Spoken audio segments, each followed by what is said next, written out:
don't know if there's any. Probably should just leave that go down. Go to politics.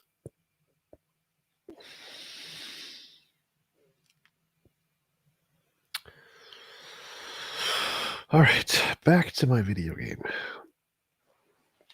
What game you playing there? Wulong. The Wulong. Yes, I like it a lot. I like the combat system. It's very smooth. It's not stupid like Dark Souls. Did you play Dark and Darker when that was out? I don't know. Doesn't sound familiar. All right, you're gonna have to play. I'm gonna introduce you to Dark and Darker next, Pat. Next time they do a playtest, and you're gonna fall in love with it. Best combat system ever. It's just they're doing playtests right now, so it's not like it's out yet.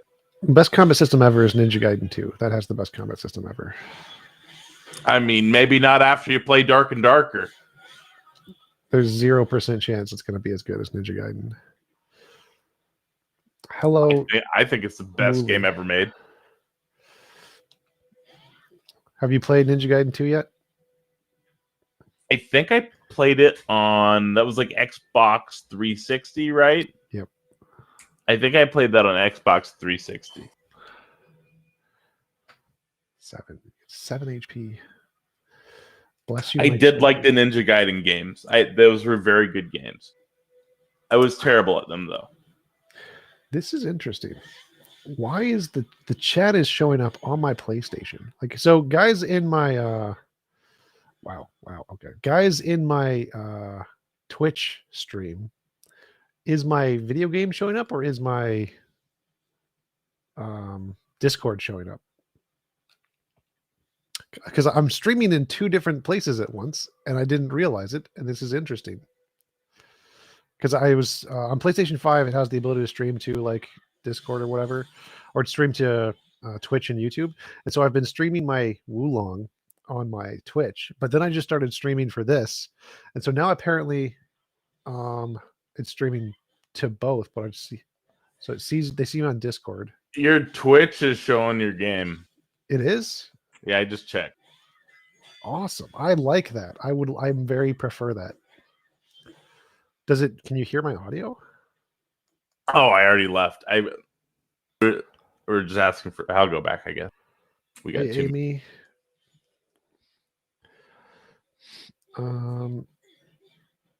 Because it would be perfect if you could hear my audio on my.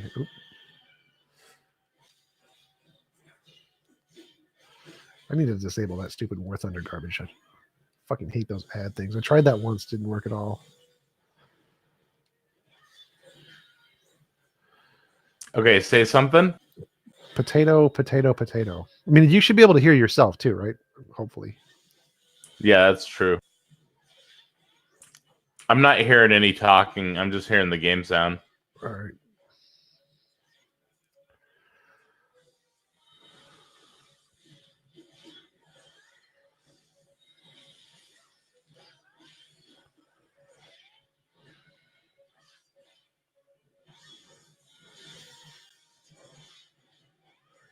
It's just game sound on there. Okay.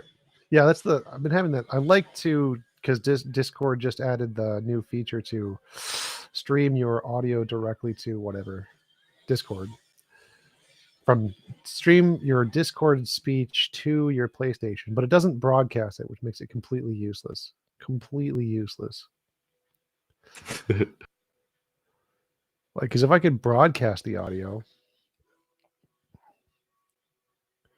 Are we going to start this, or do you still need a minute? No, I'm fine. We're already started. So I've already started streaming on my end. Oh God, I just fell. God damn it. That looked like a bridge. That really looked like a bridge. Oh wait, maybe I didn't die? Because now I have 1 HP for some reason. Did the enemies respawn? All right, we're getting an announcement real quick.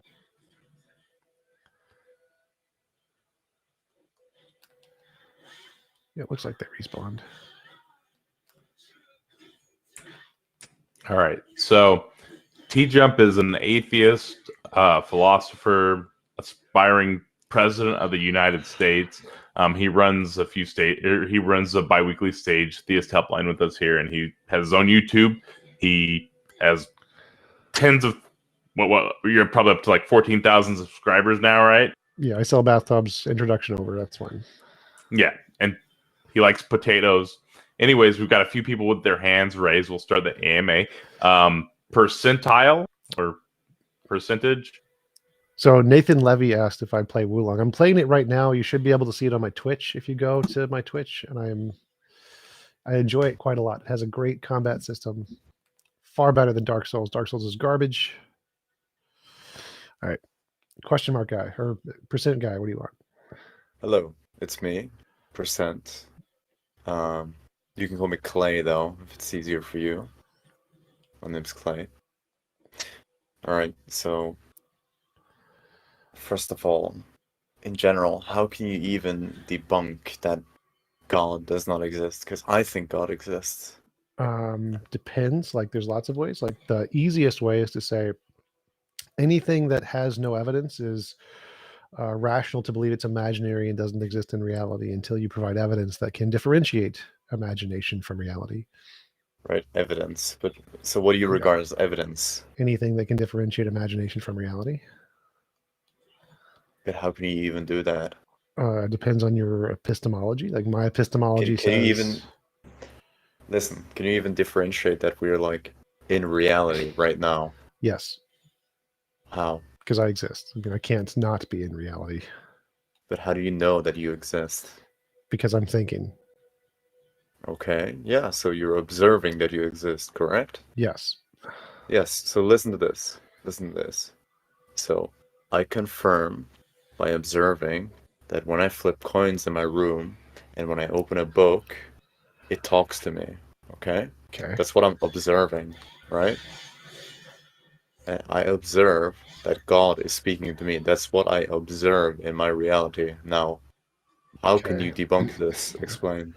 Well, the reason that I is know what I observe. so the reason I know I exist isn't because the specific things that I'm observing are necessarily true, but the fact that I'm observing is necessarily true. So, like, what I'm seeing is currently the game Wulong on PlayStation 5, but I could be under a delusion. I don't know that. But even if I'm under a delusion, I still exist. Because if to have a delusion, you must exist. But you could be having a delusion and your God doesn't exist, and you wouldn't be able to tell the difference. So my claim, or that I exist, only entails that I'm having an experience, even if the experience is false. Whereas your claim entails that you're having an experience and that your experience is true. I really need to get rid of that garbage stream elements. And so my claim I can be sure is correct, whereas your claim, you have to go a further step and say, you believe that you're having an experience and the experience is true. And so you have a further burden of proof to demonstrate how you think that your experience of talking to God is actually true and not just a figment of your imagination. My experience, even if it's a figment of my imagination, I still exist. And so my claim is fine. But you don't know that, though. Yes, I do. How do you know for sure? How do you know for certain that you exist? Because I cannot believe I exist and be wrong. What? Explain what you mean. Okay. Is it possible for anyone, including yourself, to believe that you exist and be wrong? Yes. Okay. How exactly? How? Go ahead, explain that. Because I mean, you are just observing something, but you cannot know for certain that what you're observing is actually real. I mean, how can you even do that? Okay, so let's say I believe I exist, so I don't. That means I have a belief, right? I have a belief that I exist. And existence just means you are a thing that exists, and so or in reality. And so, how can you have a belief in reality? It means you have a brain or whatever that has a belief and be wrong. It means you'd have to have a belief and not exist while having the belief. Right? You follow? I'm following. So you can't both have a belief and not exist, because to have a belief, you have to exist, right? No. What? How can you not exist and have a belief? I mean, first of all, it really depends on what you mean by exist. What do you even mean by exist? Is a What thing do you in mean by that? reality. Well, no. I mean, you don't know that you're in reality. How do you know that Okay, you're how not in can a I have a simulation? belief and not exist in reality. You think people in a simulation, like a very That's- advanced simulation, could not have beliefs? That would still be reality. So if they exist in in like a simulation, Yes, the it would be simulation your exists in own reality. reality. No, right? Your reality own is just defined all reality. things that exists. So if you exist in like the Matrix, you still exist. Right, so it exists because you're observing it. No, it exists because it's a part of reality. Ooh, panda. And why is it a part of reality? Why is it a part of? I don't know. Yeah, why? What do you define as a part of reality? Everything that exists. Like what? This is not hard. Okay, so when I flip coins in my book, and when I look at numbers and they're speaking to me, I observe that as real in my reality. Yeah. Now, how is that not real to you? Well, you must exist to have that experience. So I agree that you exist. But if your experience corresponds to reality is a different question than if you exist. So I agree that if you have an experience of a book talking to you, you must exist. Does it mean that the book is talking to you? No. So there's two claims there. One is that you exist. Two is that the book is talking to you. To have an experience means yes, you definitely exist. Does not mean the book is talking to you. Well, So how can you say that? I have an experience of a TV. God Does talks, that mean I dude. exist? Well, God doesn't exist, so you got no, he doesn't. It's your imagination. Well, he is. He's literally speaking to me. I'm observing in my reality that God is speaking to me. Yes, What do you people mean? observe leprechauns too. Does that mean leprechauns are real? No. Sure. No. Why not? That's what they're observing in their reality. Because observations can be a figment of your imagination and therefore not a part of reality. But life in itself could be a figment of your imagination. No, it can't. Yes, it can. And your No, argument it as to why it can't. isn't is super weak. It's actually a logical proof. So if you exist and you have thoughts, there's no way you can't not exist. There's no way for Actually, you to be a figment. in presuppositions, Not a the whole idea presupposition. of no, listen, but in precepts, the whole idea, atheist idea of why you are in reality is because you observe that you are in reality, just like I Precepts are observe that God morons and they have speaks no to me. logical basis. So your observations don't matter. How does it not matter? That should account Because for everything. all of your I mean, observations you're could be saying that wrong. you observe Say reality, all and of that's your why it's real. observations are wrong. Every single one of them. They're all false. Mhm. But the fact that you have observations means you exist. So all of your observations could be false, but you can still prove that you exist. I hate fucking stream elements.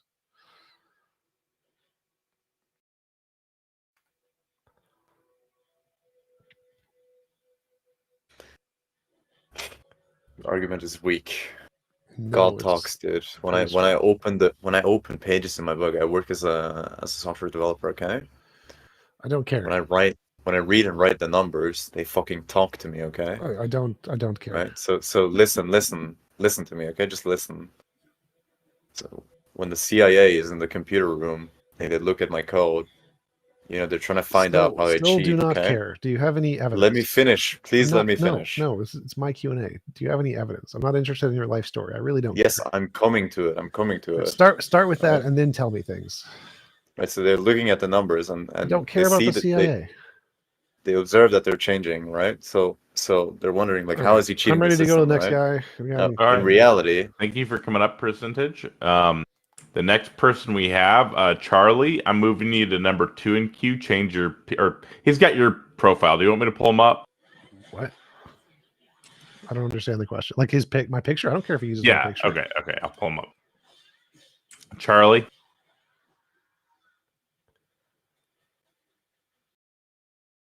Can you hear me? Yes. Okay, awesome. So big fan, first of all. That's great. I was wondering, what was like your best debate, like ever? Like you walked the debate saying, "Yeah, I did a good job, and it was a good debate." Depends on your criterion. Like I like money, so for me, my best debate is the one that gets me the most money. Okay, thank you. Yep. Is that it, Charlie? Sure. Yeah. All right. Have a good one, man. All right. We've got a name I can't read. What's going on? You should up your reading comprehension. Can you read that? I have no idea because I'm looking at Wulong.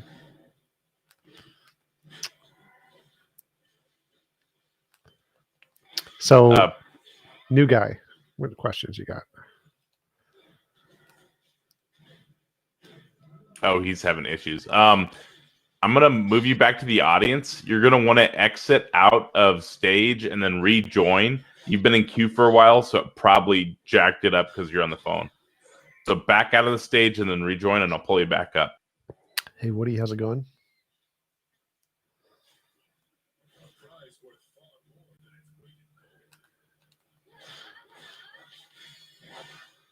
Okay. I'm here. Finally. It's working. Okay. It is working. Okay. So let me back the god up. Okay. Hey, Chomp, can you look in our DMs? I've sent you some sources about that God may exist. I have absolutely no in interest to your read family. sources. If you're going to pay me, I'll read sources. Otherwise, I'm not going to read sources. Hey, you. Hold on. I would like to get paid to read some books. Yes. So can you pay me read some books to No. disprove some godness creation? No, because I don't care what Yes, you think. So, do you what is have, this what's your double argument? standard? Do you have arguments, evidence, anything? Lemao. Labao is not an argument. Lemao is like laughing my ass out. Yeah. I just laugh my ass out because this is a double standard. Why would I pay you to read some if you want me books to or read your some sources, then you're going to have to pay me because I'm not going to waste my time with your garbage. Okay, hold on a Do you minute. have We're any- gonna do make you have a any deal. evidence? Yes. No. Do you have any evidence? Evidence, miracles. Miracles. No miracles Prophecies. happen. There's prophecies or Prophecies miracles. don't happen. Yes. The prophets all did the miracle and all did the prophecies. They did The not. prophecies has begun with the time by on. Okay? So Okay, the what- Euphrates so River the correct way is is you have to start with drying up. evidence and is every prophet evidence has is stop proved it. stop talking. What is the evidence you think happens? Give an example of something you think is a miracle. Evidence the possessed people when you recite the Quran upon them. Yes, and they're gonna There are they're no gonna possessed be, people. Science has and then debunked you that. see- debunk that. Yes. Give me source. I need source. Okay. Yes, can just if you have Google no source, possession. if you have no source Possession. Google from my Google, perspective, Google any information in the medical field about possession, and it will all say it was a false information that was made up by mystics who didn't understand biology, and we now know that it's actually natural phenomenon caused in the body that we cure with medicine. That's how science does things in the West. medicine. Yes, medicine. Yeah, you good or some? Am I good at some? I've seen with my own eyes. People got possessed. The medicine couldn't cure them. The medicine couldn't cure them. Okay, again, I don't so know what it's you're been talking debunked. about. There is My no own eyes. possessions. There are zero possessions in reality. That's why science doesn't treat them, because they are fake. It is a figment of your imagination. This is so illogical. I've seen it. How is that illogical? Because if I'm gonna give you black magic, you're gonna be humbled. Yes. Okay, go for it. Go do the black magic. Oh, okay, go for it. So I need your face. I need some You need my witches. face. I And need some some, witches. I need some witches too. Yeah, witches. Yeah, it is the language of witch. Language yes. of witches. Okay, go for it. Go for it. Like, And Knock we will yourself out. see, like, if you're gonna see some ghost or see any hey, other I got one for paranormal you. stuff. I will write down a number on a piece of paper right in front of me. It's a 6-digit number. You use your witches. Tell me what that number is. Go. Bro, hold on. So I have to tell my witch to send them a ghost to you to know the 6 digits of the Yes. number that you wrote. That would be a great evidence. Yes. This is like semantics. This is literally semantics. No, it's The reasons novel why this is prediction. semantics because you don't like, listen. Your human instincts, it is feeling that is their God, but your value have of life is saying no. I don't want to follow God because I am not a Whoa, whoa, slave. whoa, whoa. I We were am not a talking about slave. evidence. Wait, stop. Remember, we were asking for Yeah, evidence. And but you said you I have would take magic. every part. I would take Stop every talking. part Stop of talking. atheism. I would take every Stop part talking. what atheism Stop speaks talking. about it. Stop talking. You're gonna get muted. Why would I? So again, you were asking for evidence. Like, we're here to talk. If you said you wanted to present evidence of a god, feel free to present evidence of a god, and you can do he that. left. That's fine. So Another name I can't read. Oh, he's got a easier name. Suleiman.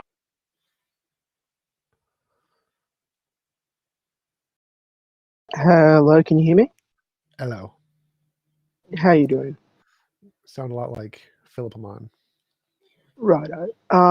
Taka was telling me that you created your own church. I wanted to know Yes. more about that. Okay. I started an atheist church. It's built around my model of morality. The goal is to buy an apartment building and provide affordable housing for people. And that is the main gist of it. Right. Do you do it out of spite of Christians or just out No. of your own goodwill? Own goodwill. I don't care. I'm Right, working with okay. Christians. Mm-hmm. Right. I had another question. What is your main argument against the existence of God or an intelligent creator? There's no evidence for it, just like there's no evidence for magic or miracles or mythical creatures, paranormal, supernatural, or UFOs. And for things that have no evidence, you're rational to conclude that they are a figment of people's imagination. Right.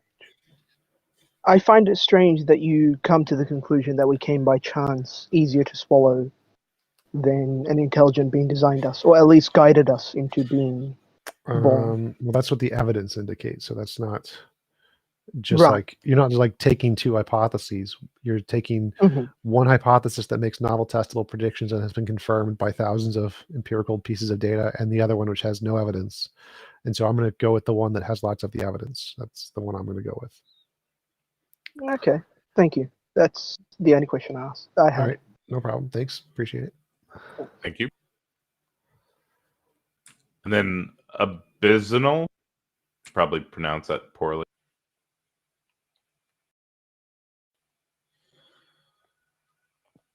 Hello.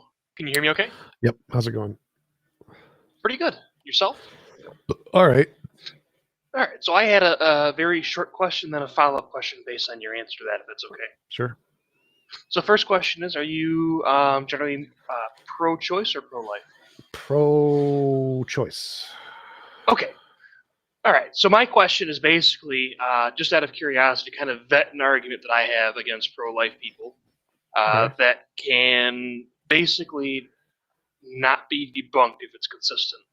Because what I found is they will typically try to find inconsistencies in what you're stating. You know, they'll draw arbitrary lines. Oh, well, you know, fetus isn't alive at 6 weeks when a person in a coma, yada, yada, yada. You know the drill. Okay, what's the argument? So the argument that I'm making is a fetus is not alive until the end of the third trimester because there are 8 biological characteristics or something that must be alive, right? And one of those things, and the main one that I stick on, is homeostasis.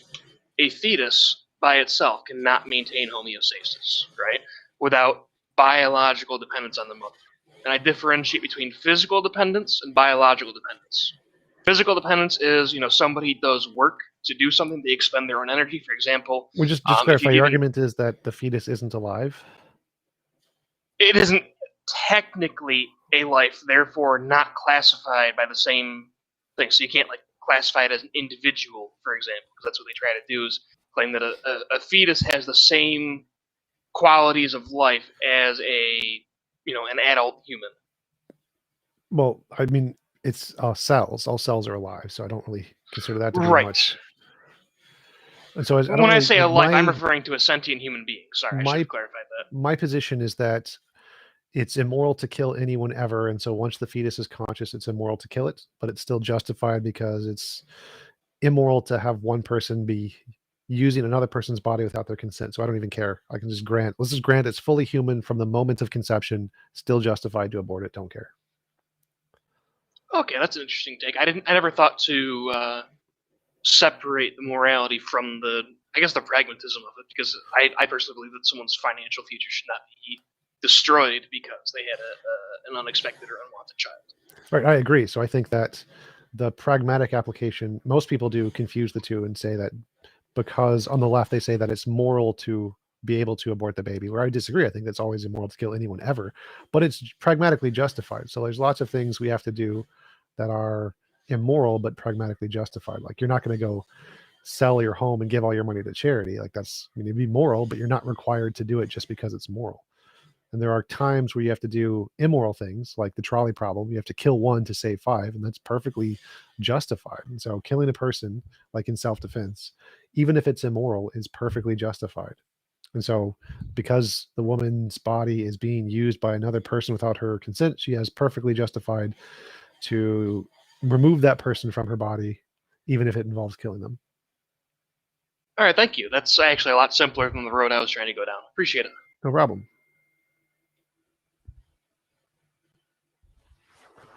Oh, I should probably leave the stage. One second, I'm going to grab my phone. I just got a text.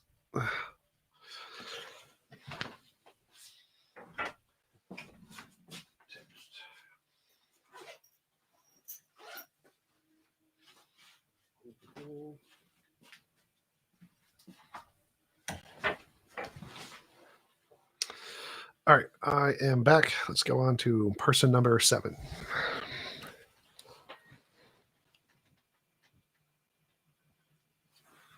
Taco, you there? Yep, sorry about that. Had to step in the other room for a moment. And then we got Bob. Yo, can you hear me on here? Hello, Bob. Hello. So I've been asking a lot of people online just about just a simple question, and I think lay people and some like well-read people are going to answer this differently. But TJump, when somebody asks you, how do you know something, right? How do we know that like our propositions are true or false? What answer do you give them? Justified true belief. All right, and what forms of justification do you think are apt to do the job of revealing truth? Depends on the proposition, but I typically use just anything that can qualify differentiate imagination from reality. I think is sufficient to justify a belief. Differentiating imagination from reality is enough to provide justification. Yes, that would be a really good justification. Okay, so would you extend that also to ethical judgments? Yes. So what kind of reasoning apparatus in terms of starting principles do you use when you engage in like ethical reasoning? What are your meta ethics, let's say? Well, I use the evidence, the phenomenon of morality, and then based on the phenomenon, try to come up with the principle or pattern that seems to describe the phenomenon, and then use that principle or pattern to infer things about the future that, if true, this would hold or whatever, and then see if those are true. Okay, so you believe that, are you a moral realist? Yes. Okay. If you think that moral propositions can be true, you think we can know them by way of principles, but you think the principles are going to depend on what we're investigating. No, we don't know them by way of principles. We know them by way of experience. So we experience things that, like, we see babies being punched, we feel that's immoral. We build a hypothesis, say, if this is actually morally true, what is the principles that tend to describe the patterns in this? And then from that, we'd say, if these patterns actually describe some kind of objective thing in the universe, what else would we expect to find based on that? Okay, so I think you're getting into sort of like what the phenomenal conservativists would call like a seeming, that we're going to have like a morally significant situation. It's going to make us feel a particular way. It's going to give us an intuition, and that intuition gives us some prima facie justification for believing a certain moral conclusion is true. No. So there's no prima facie anything. It's just you have a sensation like anything. Suppose you're looking at an ocean in the distance. You now have an experience. That experience doesn't tell you whether or not the experience is true or a mirage. It doesn't tell you. What you do is you say, if it's true, I'm going to make a prediction that if I go over there, I'm going to get my feet wet. And then you test the prediction. And if it becomes true, then you have a justification to believe your hypothesis is true. Just the experience gives you nothing. The experience itself. So if I do go into the water and my feet are wet and it confirms my hypothesis, that would be a justification to believe that it was in fact a wet ocean. Okay. So your first step in the process is actually some form of intuition. Well, it's experience. So yes, you experience something, feelings, any sense experience, anything like that counts. And then based on that, you try to make a prediction. Okay. So my thinking would be like before I get into whether, let's say, punching the baby is right or wrong, I need to have like some sort of maxim that's going to govern how I reason about this. I'm going to That's need like dumb. some fundamental. Well, like for example, right? If I think that what's good is like maximizing well-being for the greatest number, and you think what's good None is of that is the all irrelevant. categorical. All 100% irrelevant. So Yeah. we start Okay. with an experience, a phenomenon. Like if I see something, it doesn't matter what you think. It doesn't matter how you think. It doesn't matter if we Yeah. agree or disagree. Literally irrelevant. There's a phenomenon and we experience it. That's where you start. And then you try to come up with epistemologies and methodological ways to explain that. But none of that stuff matters. The first thing that matters is there's a phenomenon. Okay, so it's true that we're having an experience, and I don't think that we need to fully flesh out the nature of that experience to make true judgments about it. So I could not Sure. be absolutely certain that like the ocean is there or not, and I might even not even have like some foundational assumptions about what oceans and being are, but I Sure. could just say I'm having this experience. So I think it ties into the pragmatism you were getting at earlier, that regardless of what I might not know, there are some things that are going to seem undoubtable to me. So it seems like you're kind of in favor of a kind of No. initial Cartesian doubt that's going to orchestrate how you go on your future reasoning. No. So it doesn't matter whether you doubt it or not. That's also irrelevant. So again, how you But- think about it just literally doesn't Mhm. matter. Like you can think about it any way you want. Makes absolutely no difference what you think. So I'm a big critic of deontic moral views, that things are always right or always wrong. And it's precisely because of this thing that we're getting at here, which is that I don't think we need 100% certainty to say that things are right or wrong. Like we can understand enough about a situation to say, yeah, maybe punching a baby is not good. That being said, do you not have any sort of normative ethical principles? Yeah, I do. I think any involuntary imposition of will is always immoral. 100%, no exceptions, always, no matter what. So anytime that will is mitigated, it's bad. Yep, immoral. Yep. If somebody says you ought wear a seatbelt, which is very paternalistic, this is Yep, immoral. You know, they try to force you to do it. Like obviously what they say doesn't matter. Like I can tell you something, but if it doesn't actually force you to do something against your will, then it's not immoral. So if like you're forcing Well- someone to do something against their will, then it's immoral. so there's definitely a difference between like the action of compelling a person to do an act in space-time and having a sort of moral principle that we're going to treat as if it should inform our behavior. And in the latter case, would you say that even as just a normative declarative statement that you ought wear a seatbelt is wrong? What again? Statements don't matter. So saying you ought not wear a seatbelt is just nothing. It's amoral. It's nothing. It's like saying, "Oh, look, a potato." Amoral. It's only immoral if it forces someone to do something against their will. So if it doesn't only actually immoral- force okay. someone to do something against their will, it's not immoral. Statements can't force anyone to do anything. Okay, well, yeah, okay, that's true, but the regarding ethical statements as factual is intended to like govern the way that we act, isn't it? Sure, but I don't care. Well, no, I'm not saying that you have to like care about that as like a mainstay in ethical thinking, like, you know, academically or whatever have you, but it's just the idea that you might be somebody who says the statement you ought wear a seatbelt is true, but then you would also say I don't support seatbelt laws. Am I right? What? So the seatbelt laws. Because- Seatbelt laws would be immoral because they force someone to do something they don't consent to doing. So that part is immoral. Yes. Okay, so do you think any sort of paternalistic governance where we're telling people what's good for them and making them what's good for comply them, is again, that's bad? different. So forcing them to comply is bad. Oh, no. I know that we have a vague idea of what's good for them, right? But just telling people anything is fine. No words are immoral. It's only forcing people to do things they don't consent to doing. That's immoral. right. And so what I'm saying is that the lawful intent behind it is that we know better, that it's better for people if we all wear seatbelts because it'll reduce the rate of, say, like traffic mortalities, right? So even though we're using the power of the law to enforce this, we're doing it for some sort of ethical reason, a justified reason. Well, But those are two do different you things. So like you can do an immoral thing and have it be justified, like the trolley problem. You can kill one person to save five. and that's justified, but it's still immoral. You still kill the person.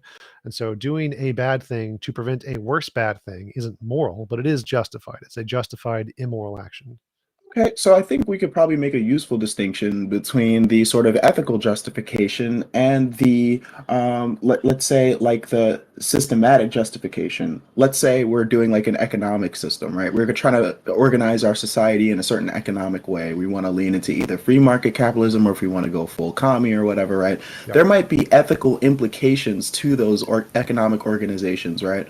But that is going to be divorced from the ethics. So I think in your view, we could say things like, people ought eat, to survive, or people ought be able to eat to survive. But at the same time, you might say, hey, free market capitalism is the best system. So people ought to eat to survive. Killing animals is immoral. And so even though you ought to do something to survive, it's still immoral. Okay, so I actually don't know if this is a critique of the moral systems themselves. Like, I think you actually would like hand wave the moral situation so that you can make things get done in the practical, like goal-seeking sort of system. Yeah, Like, so there's justified immoral action. So it's when you do something that's bad. It's still immoral. It's objectively immoral, but you need to prevent a worse immoral thing. Oh, I would just need an example of that, I guess, and then so I can It's probably a understand it. problem. If there's one person's going to die or 5 people are going to die, should you kill the one to save the 5? It's justified to kill the one to save the 5. In every case. No. So you don't believe that some things are always wrong and always It's always right. wrong to impose involuntary impositions of will. That's always wrong.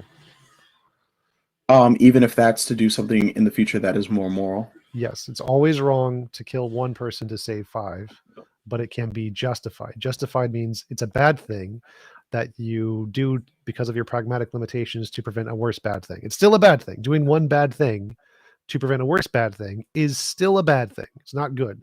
So it's always wrong to impose imposition on will, no matter what. Even when doing so will prevent a greater imposition on will, it's still wrong. Okay. I actually don't know if I agree. I mean, it seems like if I know one person is planning on going on a killing spree and I kill that person, you could say, hey, it's wrong because it's killing. Yep. In some way, and Yep. Maybe I'll grant that, although it doesn't seem to be the strongest because we make excuses for killing people and killing animals all the time, right? And that's also wrong. So I agree. Vegans are right that it's always wrong to kill animals. But again, if you're doing it to survive, it's justified because if you don't, you'll die. But it's still wrong. Okay. So you're against like the sort of animal agriculture, right? We have like a surplus production of animal parts because we kind of butchering at like expedient rates. The vegans are 100% correct that it is immoral to kill animals.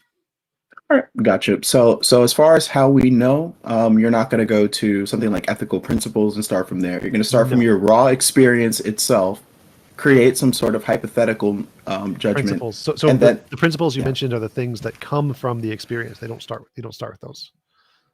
Because this is actually how I develop my realism. This is something that I get from my friend Tartarus over at Pangburn. He says, well, we're going to have like hypothetical statements. Like if I'm in danger, I ought seek help. I'm in danger, therefore I ought seek help, right? Like we're going to get these categorical judgments from our normative judgments. So I think that's the kind of work that you're doing when you try to create like a moral idea. Well, no. So that method is totally wrong. So you never start with principles. That's the dumbest thing you could do. You start with experience, a phenomenon, and try to make principles that describe the phenomenon. That's the correct way to do it.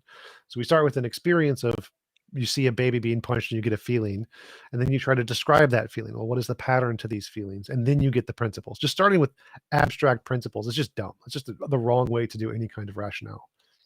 Well, is it an abstract principle that what is good is that which maximizes well-being for the greatest number? If there's no examples or experience you're basing it off of, it's just an abstract principle by definition. Okay, so you don't think that like our moral theories like capture like anything experiential? They're only just logical proofs. Some of them are. So like the ones that are based off pure abstract principles that have no correspondence to reality, they're literally just abstract principles.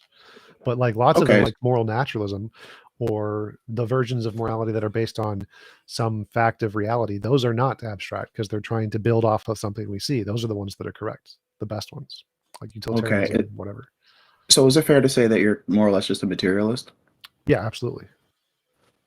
Okay, and now just one other thing I wanted to get at real quickly is that in a discussion that you had with somebody, I want to say it might have been perspective philosophy. Oh, actually, no, it was Darth Dawkins. Actually, he was trying to push the whole foundationalism thing. One of those precepts was going to say you don't get to know anything if you don't have God in the equation. Yeah. And I think you told him something along the lines of that you affirm the cogito as a response to how you know that you exist. Now, do you actually think that the cogito is foolproof, or did you think you just didn't have a response to it? The cogito is a description of your experience. So if you're trying to use the cogito as like you follow the premises of the conclusion and come to knowledge via that method, that's not how it works. The cogito Okay, so is it just actually doesn't give you knowledge that no, you no, no, no, exist. no, It's no, just no. okay. You have knowledge that you exist, not because of the cogito, not because of the argument. The argument is a description of the fact that you have knowledge because you believe you exist. So by virtue of the fact that you believe you exist, you have knowledge. You don't have it because you've gone through some argument afterwards. It's simply by virtue of the fact that you believe you exist, you have knowledge you exist. And the cogito is just a way to describe that fact. Okay. So you believe that we can know of our existence, rationally arrive at the truth of our existence. Simply by believing you exist. Wait, actually, no. It seems like you don't think we can actually rationally arrive at our existence. I think you treat the cogito as a descriptive judgment in the form of an argument. Well, the cogito isn't the rationale you're using. The rationale you're using is literally just the experience. So you can rationally come to things without actually using like a formal argument. You don't need to use a formal argument to rationally have beliefs. Oh, you don't need a formal argument to have beliefs, but you definitely need some sort of argumentation to justify those beliefs, right? No.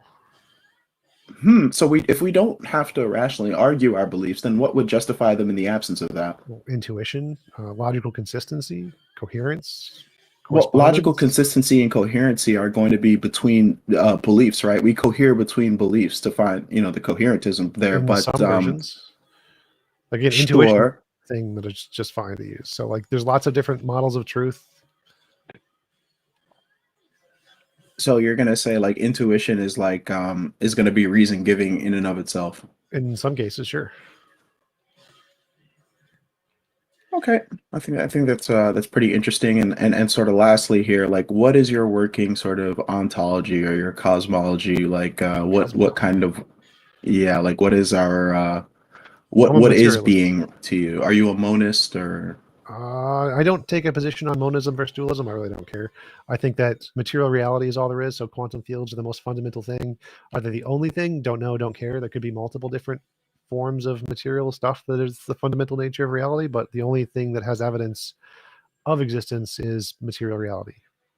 Gotcha. The theist is like Dawkins or any of these other guys, idiots like Mr. Batman, are going to push some sort of like foundationalism. They're going to say that without the foundation. So just to clarify, foundationalism is fine. Like I have no problem with. Yeah, I agree with you. I definitely agree too, because the reason why I talk to theists at all is because philosophically I can identify with the plight of trying to find some grounding relation that justifies all our beliefs that follow.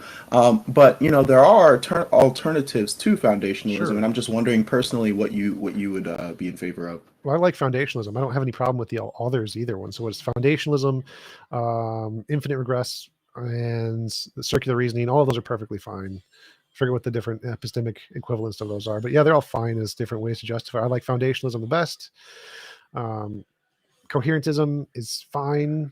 Correspondence, or I forget what they are. It's infinite regress, circular reasoning, and foundationalism are the three different versions. They're all fine. I don't really care.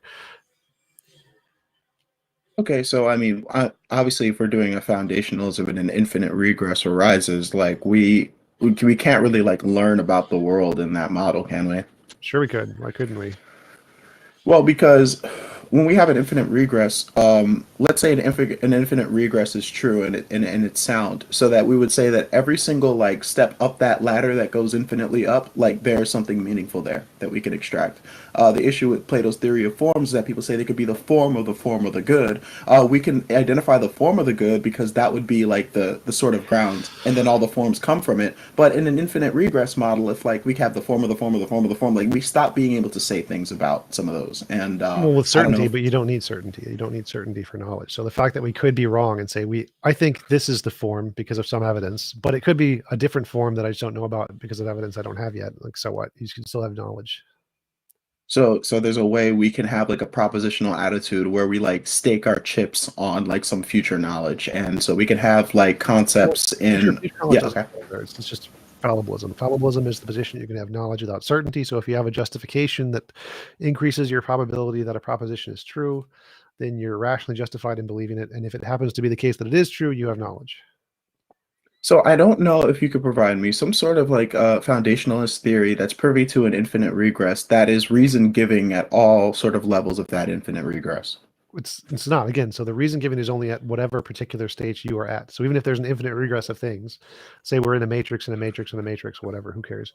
I'm irrationally justified in believing I'm not in a matrix right now. I don't need anything further. And this is in virtue of just what your experience, or Yeah, so I have an experience. I believe there is an external world. That belief I can use to make predictions, which justify my belief there's an external world. And it may or may not be the case I'm wrong about that. But if I'm right about that, then I have knowledge. And I don't have any like 100% justification. There's no infinite regress there. like if you made a guess that somebody was being killed in the room next over, but it's soundproof, you don't hear anything, you don't see anything, and it happens to be the case that somebody actually is killed. At the time that you made that proposition, did you have the knowledge of it? If you had a justification, yeah. If it was justified, you had knowledge. Yeah, justified true. Even if you experientially did not commit some sort of correspondence relation to the state of affairs. Yep, you don't need it. Justification doesn't need to be 100% in that way. Interesting. Okay. Well, good stuff, TJump. I will catch you later, and thanks for having me on. Yep, absolutely. Anytime. Talk to you later. Thank you for coming up. We've got Square, I think is how you say it. Yeah, that's how you say it. Also, yeah, it says ask anything, right? Doesn't it be like political or philosophical or bullshit? Sure. Okay, great. Do you play D&D? Nope. Damn. If you were to play D&D, what race would you be? Potato. That doesn't. Okay. I don't play D&D. I don't know the rules. I don't think it's a D&D race, T-Jump. Like, if I don't know what the rules are, I don't. I mean, like, obviously. Yeah, see. The thing said ask anything. It didn't say like specific topics, so I'm allowed. So give them a selection of D&D races then. I'm going with potato. I like potato. Potato works. Potato fucking works. All right. Have a good one. See ya. 80s man. And then we've got Duke.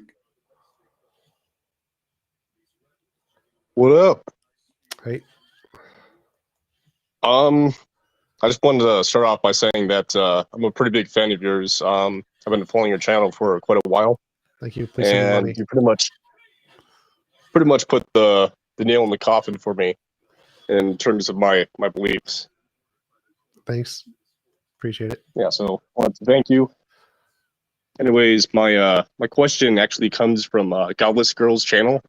Oh God. She had a short on her YouTube channel where Matt Dillahunty's debating Matt Slick, and Eric Hernandez asked the question. Oh, I like Eric. Yeah. He says, how do you escape the vicious circular cycle of saying that I can trust my brain because my brain tells me that I can trust it? Well, if your justification is only the fact that your brain tells you, then that's circular and you don't. But if you have something other than the fact that your brain tells you, then it can be justified. So you don't justify it simply by virtue of the fact that your brain tells you. Like, you justify it because it makes novel testable predictions. It corresponds with the evidence. And there's some coherence between other ideas. Like, you're not justifying it. Your justification for your belief isn't my brain tells me, therefore I believe it. It's based on some epistemic foundation, and the foundation is independent of whether or not your brain tells you. Oh, interesting. So part of the follow-up that he did was that he said even if you can make some sort of testable predictions, he argued that you still have to use your brain in order to do that. You are still using your brain, but it isn't the fact that you're using your brain that makes it justified. So the reason it's circular to use your brain to justify your brain isn't because it's only using your brain. It's like, the reason that's circular is because if you only use the fact that you're using your brain to justify that your brain is true, that's circular. But if you have other facts, like your brain tells you certain epistemic norms and you're using those epistemic norms, then it's not just your brain tells you anymore. It's your brain tells you and you have these epistemic norms. And so the reason it's circular is, again, only if the only fact you're using to justify it is the fact that your brain tells you. It doesn't mean all of the facts in your brain are under this category of your brain tells you. It's specifically that you're only using the fact that your brain tells you and not those other epistemic facts. If you have other epistemic facts, then it's not the case that you're only using your brain to justify it. Okay. Another follow-up to that was that how is that better than a brain that's asserted to be just designed? What? Well, I mean, if you have other justifications, then it wouldn't be. Like, the difference is there evidence of it? I see. So, like, if I claim there's a material world based on my novel testable predictions, that's evidence of the material world. And if you claim that there's design and, well, there just isn't any evidence of design because it's considered a pseudoscience by science, the difference is one has evidence, one doesn't. I see. And you can basically make a infinite amount of assertions using just imaginary worldviews to sure, just to easily explain it. Sure, but just by asserting. Well, that's where you need to find epistemology. Say, given an epistemology, this works because of some reason, and you need to test the epistemologies to make one reasonable. So that would be the difference: is you need an epistemology that has some kind of reason to believe it's true. Okay, I got one more question for you. So is it true you can't do science without philosophy? Sure. And does that work vice versa? You can't do philosophy without science. No, of course you can do philosophy without science. Literally, most people do philosophy without science. It's dumb, but you can. Right. It's like saying, can you play StarCraft without two hands? Like, sure, of course you can. So it's like the statement, all flowers or all roses are flowers, not all flowers are roses. So science is philosophy plus a better methodology. Philosophy on its own is just dumb. Like, you can have lots of terrible methodologies you use other than science. You just probably shouldn't. All right, let me rephrase that actually. So you can't make a philosophically sound argument without science. I mean, sure you can. Like, well, I think you're asking is, can you have a justified belief about external reality without science? Probably not. I see. Oh, cool. Thank you for your time. Yep, absolutely. Thank you, Duke. Does anybody know how to drop items in Wulong? Help me out if you do. And then we've got Biznal up again. And if anybody else would like to chat with TJump, feel free to raise your hand. Hey, how's it going? Me again. Hey. So I actually clicked on this AMA by accident, so I wasn't entirely familiar with your politics. So I scrolled through a whole bunch of stuff. Could you just kind of very briefly describe the whole super straight thing to me? It's a label to describe a particular group of people who have an ideology. Okay, and what would that ideology be? That they don't want to date trans people. Like, they are straight, heterosexual, and don't want to date people who identify as a different biological sex. Okay, so I guess then my overall question, that it's kind of relevant to the first question, but not, is how do you feel about the general rise in anti-LGBTQ sentiment in America? It's bad, I guess. Okay, and what would you say we could maybe do about it on a pragmatic level? Like, I'm not talking, obviously we have to elect people that aren't going to do that shit, but I mean in the sense of, if I'm having a discussion with somebody who bases their ideas solely on some book says a thing, how can we reasonably combat that to onlookers? Because, well, so debate doesn't really work to convince people. Like, there was several studies done that debate convinces single-digit percentage of people. So debate doesn't really convince anyone.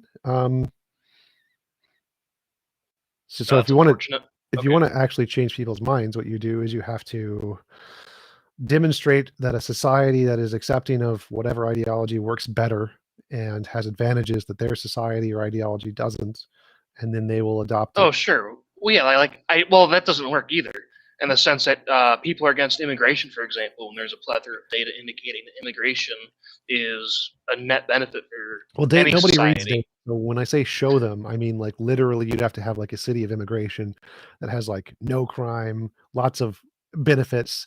And so if all of the things that they can see when they go to the city is significantly better than the things in their city, then they'll probably be more likely to accept it. The data, nobody reads the data. That's not going to convince Okay, so basically like treat them like toddlers where they have to physically see it before they recognize something to be Yes. true or observable. Yeah. Gotcha. All right, I think that's all from me. Sure. Thank you. Thank you for coming up. Then we've got QNox. And if anybody else would like to raise your hand, feel free to. Just to extend on what you just said, do you think we learn? Do we from what learn? we do? Yeah. Yes. Yeah. We've learned things. Yep. So we've learned from ever move a certain way. What? But do you think that we're moving too quickly right now, or should we slow it down for people like conservatives to catch up, which they do all the time? I have no idea what you were talking about. What is the context you were talking about? Like, I think that we should move technologically as absolutely fast as possible, no matter what, always. Oh, okay. So then therefore, yeah, left behind of being conservatives. Conservative? What? So conservative is a different thing. Like, I think that. Oh no. Do you believe that conservatism is a control of situation as opposed to progressive, which is very much a who cares? Let's go. I still have no idea what Moving forward. So like. Okay, so do you believe that? Okay, so progressivism is absolute stupid, which I agree. I think you're cutting out like every other progressivism. word or something. I think we're missing like. So, and conservatism is a absolute stupid of no. 1% don't exist. Climate change doesn't exist. Racism doesn't exist. And the progressive goes, all those things exist, and we need to push forward and go. No, there's two diametric opposed situations here. Yeah. Right. Yeah. So, which one's correct? Because I both think wrong. there is one. The shift is one way. We're both wrong. But Yeah, they're both wrong. the shift is one way. The shift. I have no idea what the shift you're talking about is. Like, I think Well, that the shift is that the human race is progressive. Yeah, for sure. Like as we gain in technology and resources, it will we always, become more inclusive. Yeah. Yep. It will always move progressive. So, I believe in lots of things that are conservative, but I'm a centrist, so I agree with execution of policies both. conservatives. It's denial of fucking reality to fucking prove their point, which is so stupid. Because you don't have to, as a conservative, you don't need to be a fucking idiot. It's true. To prove your point. True. But somehow, that's what we're at. True. And yes. no wonder. Oh, we gotta fucking stop people getting educated or fucking whatever. Like, what the fuck? Yes, the Republican Party. Why can't mostly dumb right now. I don't give a fuck about the Republican Party. Why can't we? We can't actually. We have to stick together. Well, what you need to do is you need to get a representative who is popular, who can rally the Republican Party, and who isn't an idiot, and then you can make them not idiots. There's no chance. Do you understand? There's no chance in that. It's because we have to fucking stick together because we're stupid. We have to stick together with the stupidest person and the fucking smartest person. Go, oh yeah, I believe the fucking stupidest person and the smartest person. Okay, cool. Okay. Fuck. Like, what the fuck is going on? Yeah. I don't know. Like, do you have a specific question related to that? Mm-hmm. What would you do if you were the fucking I would just start making the change in the world I want to see. Like I started a nonprofit church in order to create low profit or affordable housing for people. So I think that, hey, here's a problem that we should solve, affordable housing, and I'm just going to try to solve it. That so you GoFundMe. But how do you comprehend that with Trump I don't care about Trump. I'm gonna try and do it regardless of who's president. Okay, cool. Cool. Cool. Thanks, mate. Yep. That GoFundMe is pinned in the AMA discussion channel, by the way. Thank you. Appreciate it. Anything else, QNox? Sure, I can go all night, by the way, but we couldn't. If you have a few questions, you can ask a few questions. It's totally up to you.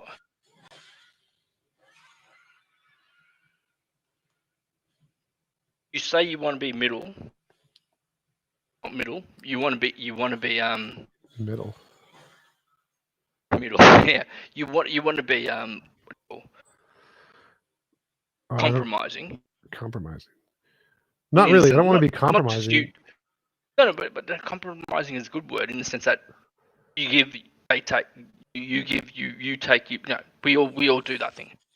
Well, I want to be right. I want to have my beliefs correspond to reality, and there are some Republican beliefs that are correct and some Democratic beliefs that are correct.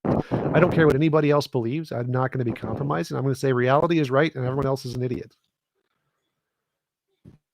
You have to say what your realities are, right here.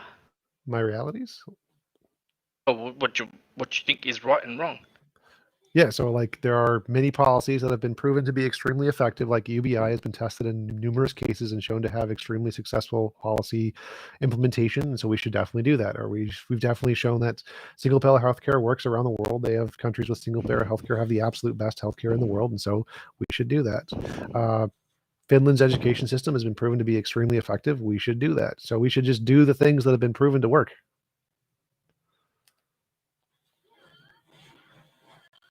You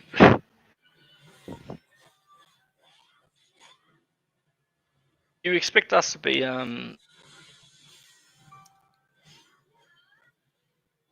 you may agree with all this shit. I think you're still cutting out because I didn't hear. Because you could be a fucking cuck. You could be like what you say. I still have no idea what you're saying. You sound like a fucking liberal. Well, I sound like someone who follows the evidence. Like it's been proven factually that UBI works. It's been proven factually that single health payer works. Like there are dozens of countries. Or are you? I'm centrist, so I'm not conservative. I'm not liberal. I'm just someone who follows reality. That's it.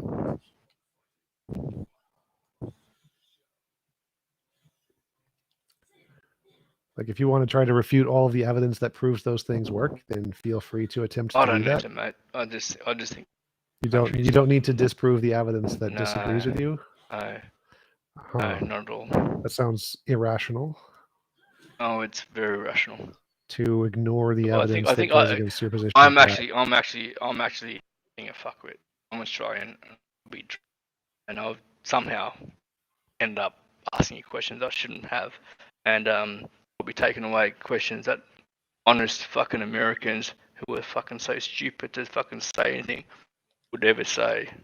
Okay. Well, thanks for coming on. We can move on to the next one. Then, yeah. So this no, because you got to understand that this is what the fucking reality of the fucking America is. There's people there who actually. Us Australians. There are people in America. That is true. We fucking pathetically have more say in the Discord than a whole lot of fucking Americans because we're fucking involved in our fucking democracy, and we want to. Okay. And okay, well, anyway, I'll stop there. But anyway, try to figure that out if you can. That's a tall order. All right, next. Well, it's simple. Go right. Talk to the next American. Yep. Thank you. Abysmal again. What's going on, Abysmal? You got a lot of questions. Anybody else wants to come up? Feel free to raise your hand.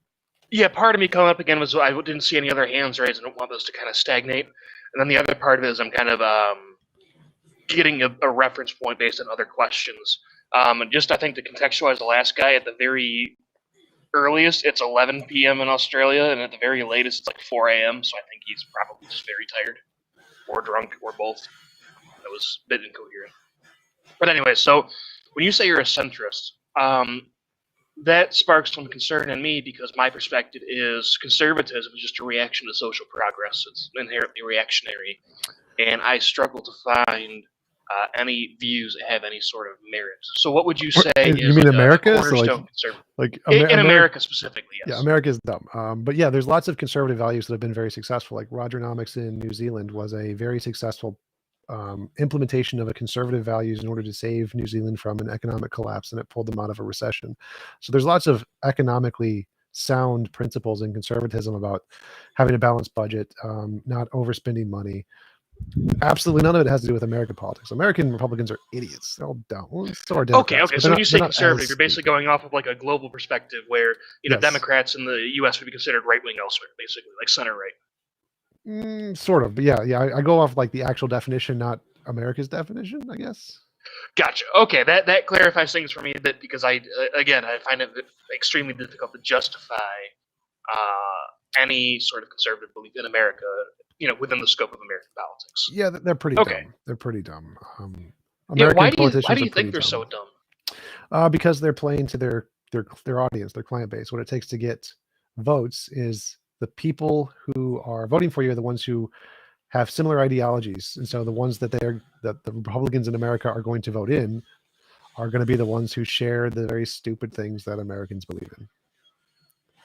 See, that's the part that I find so interesting because I, put my tinfoil hat on for a moment. It seems like there's almost an intentional sabotage of education in both the South and parts of the Midwest, intentionally to, I guess. So I'm not a capitalist, right? And I look at everything through the lens of the working class, and it seems to me like the whole point is for the bourgeois to split the working class, and that's what they're effectively doing by pandering to working class white individuals in America. Kind of separate from everybody else because they're, America's a big country, so their needs and desires are different than somebody in, say, California or New York. I think you're thinking too much about it. I don't think there's some kind of intentional plot by the bourgeoisie, the rich people, to intentionally lead poor people to believe certain things. Like, not really. No, it's more just like Christian America has values that are informed by their ideological position related to money, which has been driven mostly by capitalism and some other things related to politics. But it wasn't like the bourgeois planning this out. Not really. It was just people being people, and the people who got in charge are the ones that have really ridiculous beliefs. Yeah, I'm not talking about them planning out over it like it's a conspiracy theory that's been going on for 250 years. I'm saying more in the sense that they are noticing the division and then, I guess, making it more inflammatory.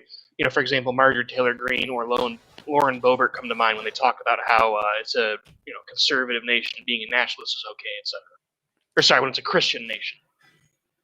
Well, again, that's just true in general. That's just how things work. It's not specific to America. In human nature, the more extremes become more common. It's just always been the case. It's just an entropy-based fact. Fair enough. I guess another question is, why do you think that the two sides are sort of falsely equated in that if you ask somebody who is a pretty hardcore capitalist, I would say like center right in America, maybe center right and like pretty libertarian, the type that's just like I don't want to pay taxes, just leave me alone. Why is it that they look at what they think the left could be versus what's happening, but they don't look at that same standard for the right? So example being, extreme left for me is forcibly rounding up capital owners, executing them, and redistributing their wealth, right? I'm not on board with that. Far right is, ethnic cleansing, genocide, etc. Not on board with that either, for obvious reasons. So why do you think when the right talks about the left, they view it in the perspective of that extreme, even though it's not happening? But when the left talks about the right, they talk about it in view of the extreme because it is happening. So why does the right make that conflation? Because all ideologies talk about the people they disagree with contempt, and so they'll talk about them with the most negative possible interpretation. And it just happens to be the case that the Republicans are pretty negative, and so the most negative interpretation is very similar to what the actual description is. Okay, that's fair. I say that's fair a lot, just to warn you. That's fair. Yeah, well, just a general comment, and I'll probably ramble for a bit because nobody else has their hand up. I like how your standard for things is basically the scientific method. You know, you have a hypothesis, you attempt to quantify that in external reality, and if you can, you accept it as knowledge. If you can't, you dismiss it, or you look for other tests you could do to try to do that. Why do you think religious types aren't scrutinizing their own source? You know, their whatever their scripture is in the same regard as everybody else. Why aren't they criticizing the people they agree with? Yeah, like I do that regularly. I criticize people I agree with regularly. Because typically humans don't. It's very rare that people will challenge those of a similar ideology. That's something that is common in academia, in debate. It's not very common in common people. They usually have a group, an in-group, and then within that in-group, they don't challenge the people above them in their cultural authority range. And so it's just human nature to not challenge authorities, which is dumb, but it's how evolution has worked. Okay, yeah, I guess kind of building off that, I have a little saying where I say, dumb people double down, smart people can assimilate new information when presented with, contradicting evidence. It's called the Dunning-Kruger. Yeah, well, my understanding of Dunning-Kruger is it was false confidence based on a lack of competence. Yeah. Okay, yeah, I guess I could see how that could be applied there. Fair enough. Looking, wow, still nobody has their hand up except that last guy. Okay. Why do you think nobody else wants to talk to you?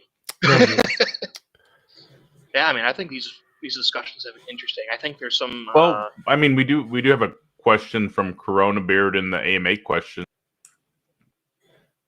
Oh, I didn't even know that was a thing. All right, I can step out then so we can address that if you want. No worries. Yeah, you're welcome to come back up too late. But yeah, I've just been rambling.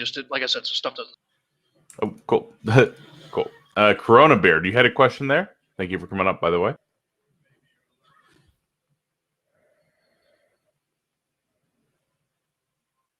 Yeah, I can pop up here for a second. TJump, thanks for being here. Really appreciate perspectives, mostly in line with your beliefs. You mentioned earlier that you think UBI works, but in many experiments, including the Denver-Seattle experiment, it failed miserably, according to most metrics. And I'm just curious about if you could go a little bit more in depth about your beliefs there. Yeah, there's been about 24 different implementations of UBI, and I'm pretty sure like 90-something% of them all worked, all had a positive impact. There's obviously some that didn't, but pretty much every single one of them worked and had a significantly positive impact on the society. So it's not really controversial. Oh.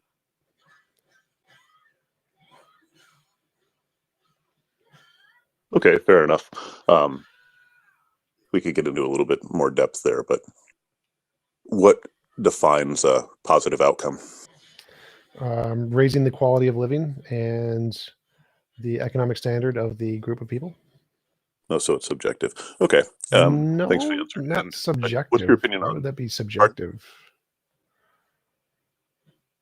Well, do you believe in objective truth about the good of human beings? No, but I do believe in objective truth about the good of an economy relative to human beings. So like an economy that starves people to death would be a unsuccessful economy based on our definitions of what we're trying to do with building an economy. So like a good economy is one that does not starve people to death, and UBIs have less starvation. That's a more successful economy by the definition of an economy. So I would say that you're subjectively willing to trade off possible incentivization towards production for basal needs. How does a UBI disincentivize innovation? So if you're assumably taxing the populace to provide this UBI, you are removing some capital and ability towards production from the vast majority of people. So that inherently brings down their ability to produce. No, it doesn't. I have no idea what you're talking about there. Like, having money isn't relative to the ability to produce. We think we'd have to agree to disagree there. Okay. Like, ability to produce intellectual things don't require money at all. I'm not talking about intellectual production. I'm talking about material production. I'm talking about most production is intellectual. Like, all technology is intellectual. Sure. So would you agree that people with more resources to fund their research are more efficiently able to produce? Not relative to people who have food. So, like, if 10% of the population is super, super rich and has lots of time to invent things, that will cause less innovation than if a large percent of the population is starving to death. And if a large percent of the population has food, then more innovation will happen, even if they have less money. That would be speculative. And that's again, I think that's proven, actually. I would go back to saying that you're willing to make a trade-off between. Well, no. So because I'm not. I mean, specifically, it's been proven that more people who have more money and more free time do more innovation than if a smaller percent of the population has more wealth. So a society that is more equal has more innovation, provably. Okay, so that leads into the next question. What is your opinion of dialectical materialism? I don't know what you mean by dialectical. Like, which version of materialism are you talking about? It's called dialectical materialism, based Basel founding Marxist philosophy. Marxism and method of analysis. I don't care about Marxism at all, but I have not really studied it. Okay. Yeah. Thanks for the answers. Yep. Thank you, Coronabeard. Then we've got Kiwami.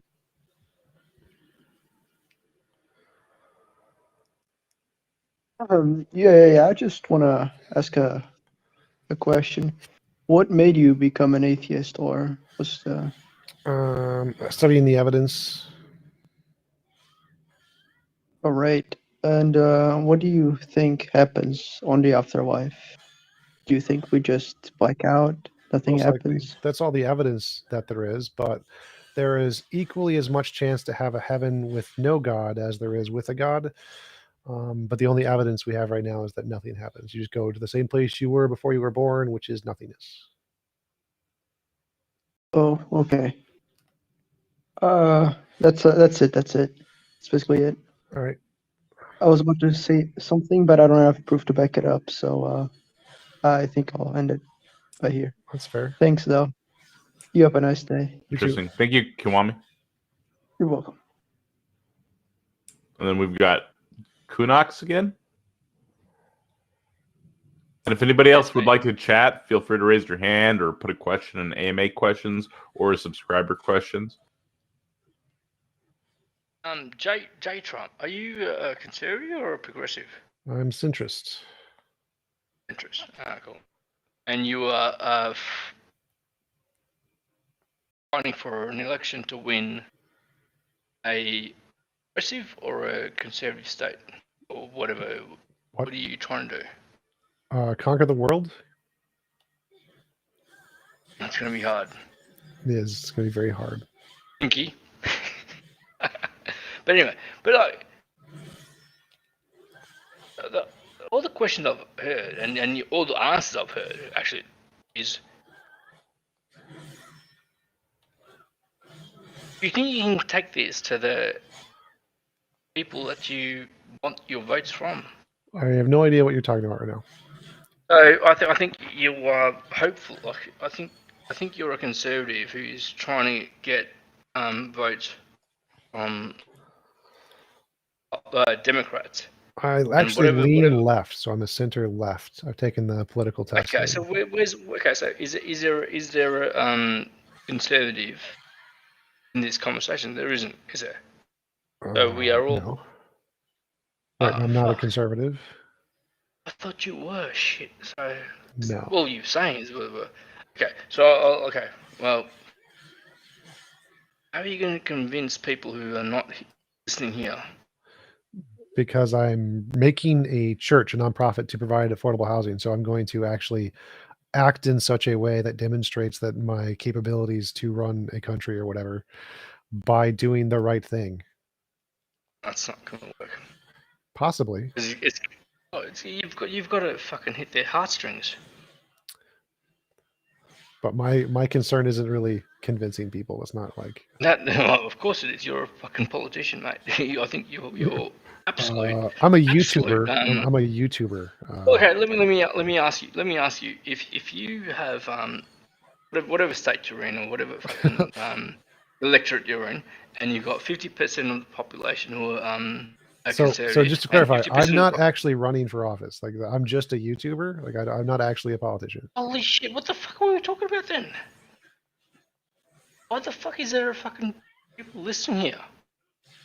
Because I'm a YouTuber. Holy shit! What kind of YouTube do you do? Politics and philosophy. Oh shit! You don't, and you don't do actually any representative work, or you're not. Oh shit! I thought you were actually going to do something. Fuck. Yes, I am actually going to do something. Unlike politicians who don't actually do something.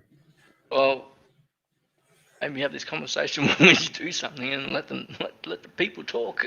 But until then, you're a fucking cuck like the rest of us, right? No, like I said, I'm actually doing something. You're a grifter.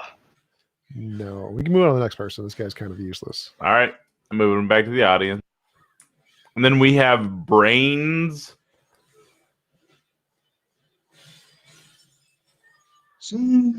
What's good? How you guys doing? How you guys doing today? All right, how are you? Yeah, not too bad, not too bad. So, oh shit, wait, hang on. Yeah, so, oh, my bad.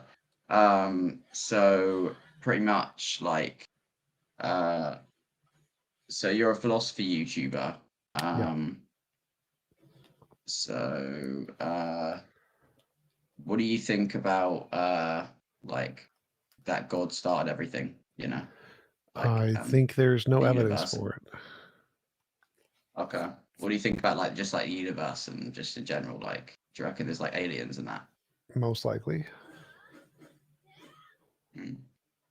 Interesting. All right. Well, what about, do you reckon aliens have, like, been to, like, the Earth, like, before? Do you know what I'm saying? Like, in the past, and, like, we just don't know about it. No, most Like, likely long not. ago. I reckon they have. Like, think about it. Like, you know, like, think about, like, how many species there are in the world. Like, there must be one that just, like, came over to the world somehow, and we just didn't know about it. Unlikely, seeing as how the nearest planet with life is several light years away. They'd have to spend. Yeah, but think how far we've traveled. Yeah, in the small time we've had science, right? Think how far another species could have traveled. Okay, so the speed of light is the fastest they could possibly travel, and light years. Yeah, that's physics thing. Nah, they can go faster, man. Faster than the. That's speed all we of know. light. That's. Yeah. We can go faster than the speed of light. Really? In England, in I mean, not in England. in England, the the world. In England. Yeah, in England. Nah, in the world, bro. And how exactly do you go faster than the speed of light? What that happened the other day, man, when I was like driving on the motorway. Like, I heard this jet like flying over, and it was like a sonic boom, like it was on the news and everything. Like that's what happens, bro. Like Okay, the Concorde and shit. That's called the speed of it sound. went, like, oh, speed of light. Yeah, speed of light. Yeah, that's what it was sticky on. Yeah, I'm not too sure. Maybe not. No, never say never.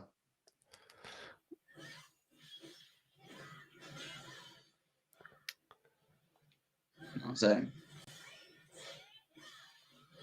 I swear a bullet can go faster than the speed of light. No, bullets can go faster than the speed of sound. They can't go faster than the speed of light. Bullshit. Ah, shit. Alright. Speed of light is wait, no, but you can't see it though. Like you can't see it moving while it's going. Yes, there's lots of things you can't see moving, but light goes a lot faster than what you can see moving. Like it takes 8 minutes for light to get from the sun to the earth, right? I thought it just like if you go faster than the speed of light, like the plane like disappears or something. No, if you go 'Cause it faster than the has no speed of light on light, it, like it all of goes, your like, see-through or particles something. disappear and become nothingness. From a black hole. Oh, so you become see-through in that? No, you become a black hole. Oh, damn. All right. So yeah, as far as we know, nothing in Yeah. physics can go faster. Hey, I'm than not the speed of same light. troll, by the way. I'm just like, I don't really know what to ask, to be honest with you. I just kind of ask random questions, you know. That's fine. But, yeah, man. All right. But can I tell you about like what this person said, like about religion to me? Sure. And so they said that they don't think that religion should be like they don't see the point of religion. They just think it's pointless. Like there's no point of having religion. Well, religion does have quite a bit of a point. It's evolutionary That's what I said. advantageous, which is why it's so popular in the world. It brings people together, gives people comfort. There's lots of points of religion socially.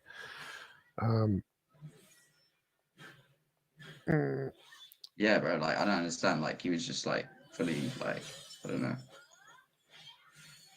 Weird, man. But yeah, I reckon aliens like could be into the Earth. You know, I actually think that.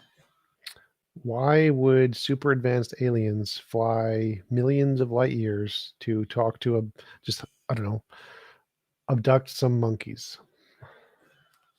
Nah, I mean they might have not done that. They might have just, you know, had a little look. You know, played a game of football or something. So species that have enough technology that they could literally just watch us from where they are decided to come here just to look, because why? I told you they just come in and look, play a game of football. Like, you know what I'm saying? Yeah. What's the South African guy who's one of the best soccer players? He's actually an alien. Elvis. Oh, hard actually to an know. alien. South Africa. What are you talking about today? There's no South Africans that are good at football, man. Come on now, buddy. They're all aliens. Elvis was an alien.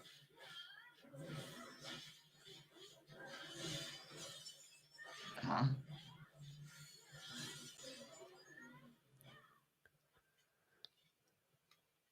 Alien. Yep.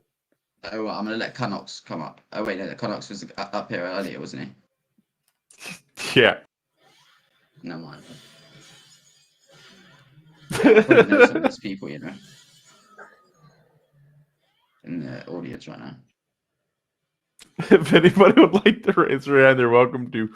But I mean, we've got Kunox and Q again, and I mean, what do you want me to just keep cycling the same people raising their hands, or what would you like to do here, TJump? I'll just carry on. I'll carry on. So what do you think about Buddhism and like, you know, Buddhist philosophy with Nirvana and shit? I mean, you know, Buddhism is one of the more moral religions, probably the top 5. Wait, can I swear? Can you swear? Yeah. No. Alright.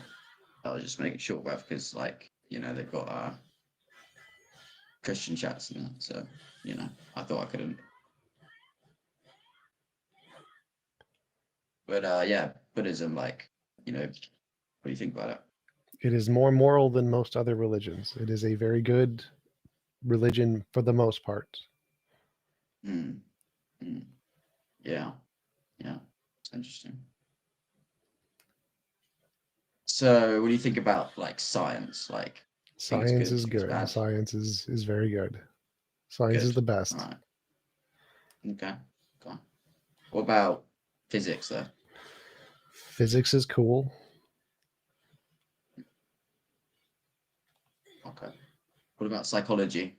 I think psychology is less cool. You think psychology is a science though? Soft science.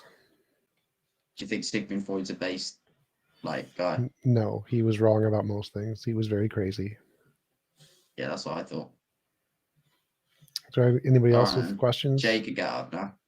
All right, Brains, we'll go ahead and move you down. Yep, we got a couple other. I think Jay is going to be a troll, so I might move him back down immediately. Sounds good.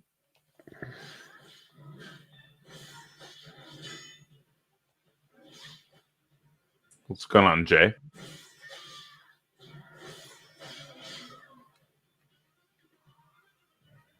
All right, we've got Kunox with more pressing questions. A very, very simple question. So, so the last 10 seconds you were talking about, I'm not sure who was disputing, but the guy was disputing. What do you think would happen if the opposite was true? As in, oh yeah, let's agree with all these things. I'm not sure it was. It was a guy who has a mic on the okay. But imagine every time he thought something and went, oh yeah, this is a fucking bull fucking progressive fucking ideology or view. What do you think would happen if the opposite was actually enacted? And I apologize for the guy who's not the TJump for having to answer this question, but good to know. I have no idea what you're asking. What would happen if? Well, no, it's the question. The question is not to you. It's the question is to the person who's gone. Oh yeah, let's fucking you know. He's gone, but anyway, he's probably not. He's gone. Oh yeah. Well, we should fucking the angst, or we should have draws lines and whatnot. What happens when we do draw lines? I understand that TJump is going to go. We can't go very progressive and going to be sitting in the middle. But there's only a couple of people here who are going to go. Oh no, we're going to be very conservative and go. This is what we're going to do. What do you think fucking happens when that happens? When we enact your fucking decisions, and the guy who's probably should be answering it is not going to answer it. But anyway. Yeah. Mataka, you can answer it, by the way. Yeah, I'm not here to answer questions. I'm just. No, okay, so, well, tell me which one of these motherfuckers is going to go answer that question. Oh, nice. I don't even understand what you're asking me. Me neither. All right. So I've got a question, TJump. Sure. So what do you think of Aquinas' 5 ways? It's dumb. So why is the first way motion dumb? Because things can remain in motion perpetually without having started in motion, so motion doesn't require a mover. Because of infinite regress. Sure. So what is your response to the quote-unquote sniper problem?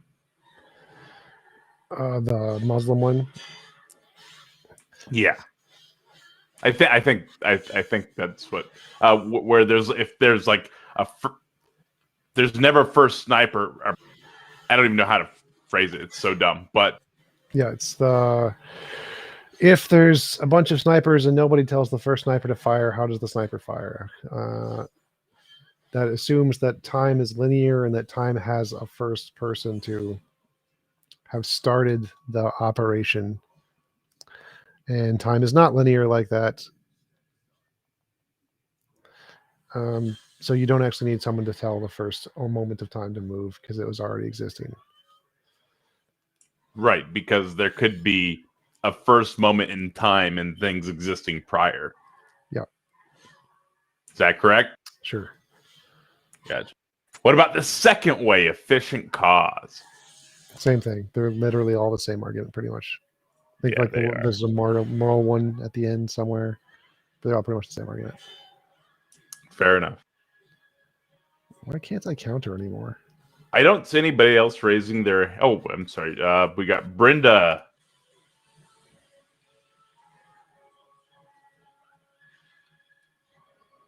Brenda, I invited you up. Yep. Good morning. Can you hear me? Yep. Morning. Hey, I was wondering if you heard or saw Sabine Hassenfelder's comments with regard to ChatGPT and whether or not it understands the questions that's being asked.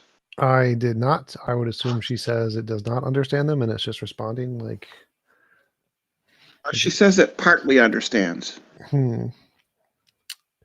I would probably disagree. I doubt it understands anything yet. Well, not fully. I would say it doesn't understand at all. Why not? Because I don't think it has a aspect of its brain that is conscious to have any kind of level of understanding. Her argument is that she goes back and revisits John Searle's Chinese room argument, and she says that basically because the Chinese room itself is responding appropriately to questions in Chinese, that therefore the Chinese room understands Chinese. This is just what we mean by understanding is that you use concepts properly within context. ChatGPT does this, and so it at least partly or understands some of the things it says, but not everything. Yeah, I disagree with that interpretation. That's actually something John Searle specifically responded to that in his paper in the Chinese room originally, where he said that some people specifically just define the entire system as understanding, not just the guy in the room, but the whole system, the first parts of the things going in and the second part of the things going out as just understanding. I don't think that's true. I don't think the understanding is just the process. I think it's like functionalism or something. I forget what it starts with an F, but I don't think that's correct. I would define understanding as having some kind of conscious level interaction with the data, to not just be the ability to respond correctly to some input. Because even if you respond correctly to some input, you still doesn't mean there's still no, what was it, the syntax versus semantics part? There's still no semantics understanding of the going in or the coming out of the data in that example. Well, words don't really have meaning. They have usages. They don't have meaning themselves. Well, there's no intrinsic meaning. Huh? Objectively, they don't have like intrinsic meaning. That's true, but that's not the point being expressed. It's more about do they have a meaning to the person listening to it? Yes. Whether it's objective doesn't make a difference. That doesn't matter. Right, so if I understand only a few phrases of French, but I use them correctly, do I understand those phrases of French? Sure. Yeah, that's what she's saying. Well, the robot doesn't have any of that. It doesn't understand anything. The ability to it's use using them properly. The ability to use it is irrelevant to the understanding of it. Using them. Usage is all there is. That's all that it is. All that meaning consists of is usage. No. Yes. No, because there can be incorrect meanings. Like you can use it in a way, and there's no incorrect meaning. Yeah, there is. It's just usage. No. You're claiming that there's some. I can use a word that I intend to mean something, and you understand it to mean something differently. Yes. So I could be using it correctly from your perspective, but my intention was to get you to understand something you did not. So the meaning that I conveyed was incorrect, even though the usage was correct. No, there's no objective meaning to words. Objective is completely irrelevant. I didn't So say if objective. I say I never said gavagai, objective. If I have an intended usage of the word, the meaning is the thing I intend to convey to you. That's what it means. No. So if I have an intended usage where I intend to convey information to you, and I'm using the words correctly, but you don't understand it, or vice versa. There's no correct. No. There's no correct. I literally stop usage. interrupting. Stop. I literally just explained this. I have an intention. The intention is the meaning. And if I intend to convey information and I use words to convey information, but you don't understand them, or you understand them differently, then I could be using the words correctly usage, but the meaning you're missing. You're missing the meaning, even though I have a perfectly valid usage of the words.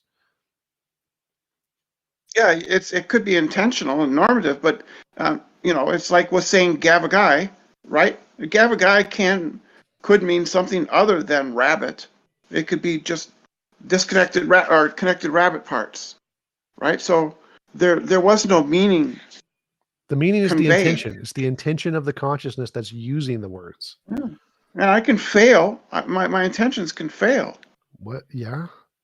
But that's what the meaning is. It's not just function. So the computer has no meaning. It doesn't care. It's just using the function.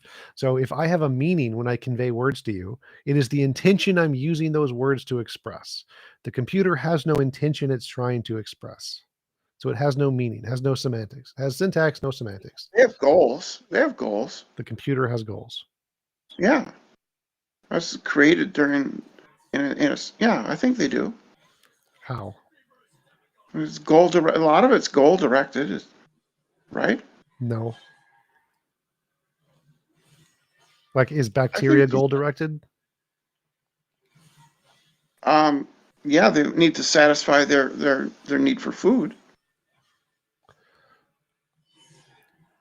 No, they don't have goals or intentions, because goals are, again, intentions. Evolution does not have a goal.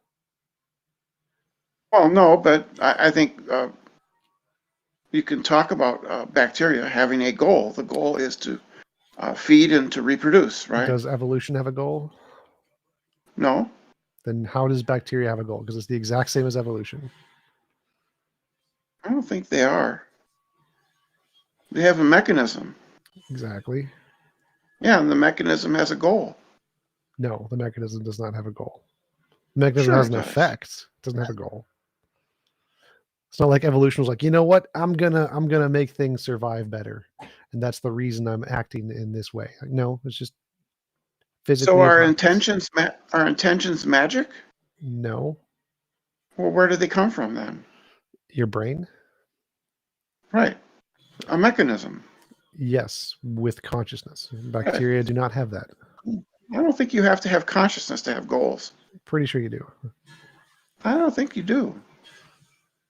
I think we can talk about machines that are unconscious having goals. I don't think that makes sense. It seems like gibberish to me. Yeah. I can build a robot, and the robot is collecting bluefish. Yeah, I don't think the robot cares. It has a goal. Yeah. Well, I don't care if it cares. It has a goal. No, you have a goal for it. It doesn't have a goal. For it to have a goal, it would need to have consciousness and intentions and desires. Or you're just pushing the question back about naturalizing intentionality. No, I don't care where intentionality comes from. Intentionality has to have a natural origin, unless I agree, but I don't care. Like, if a heart exists, for it to be a heart, it has to have a particular function. So I think goals are kind of like hearts. It is a thing that can only come about after something has consciousness. I don't care if the consciousness comes from a brain or not. That doesn't make a difference. Well, maybe the function of a heart is to go lub. It could be, right? But that's not what I mean by the word, so I don't think that's correct. But you don't know that. So that's another objection that's been raised about evolution and natural selection, which is that the goal of the heart could simply to make the sound lub. That's an objection that was brought up by Jerry Fodor. Yeah, I don't think there are any goals of the heart. It doesn't have a goal. Or its function, its purpose. It doesn't have a purpose. Yeah, so you just seem to be denying naturalizing intentionality when you want to, and sort of appealing to some kind of magical quantity of intentionality. What? A ghost in the machine. Intentionality is a function of the brain. It is a function. It is not magic. It is a function of the brain. So if you don't have a brain, you don't have intentionality. Intentionality doesn't exist. It's an emergent property. So it comes about from other things. And if you don't have those other things, then you don't have intentionality. Like a heart is a emergent property of biological systems of some kind. So if you don't have a biological system, you don't have a heart. I think it's possible that the brain is a mechanism, right? So intentionality can be the product of a mechanism. Sure. Right. So I can think that it would be possible. I don't think that ChatGPT has intentions. I mean, I'm not really saying that. I think it could be in the future. There are newer models coming down, and it could be that in the future, those models have intentionality.